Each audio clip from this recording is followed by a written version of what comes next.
Pabili po ng alaalang masaya, panghimagas ko sa buhay at siyang aking pahinga. Pabili po ng relos kahit wala ng baterya, nang dumungaw lang muli ang nalimutang pahina. Pwede bang pautang muna ng tahol ng aso naming matagal?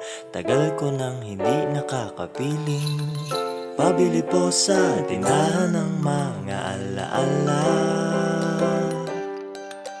Pabili po ng sasakyang dati na pinaglumaan, baka sakaling maihatid sa paborito kong sinehan. Pabili po ng pambili noong aking kabataan, baka sakaling makabili ng paborito kong laruan. Pabili ng ginamit kong lapis sa unang sulat ko ng tula. Pabili ng ginamit kong ballpen sa bagsak kong mga marka. Pabili po sa tindahan ng mga alaala.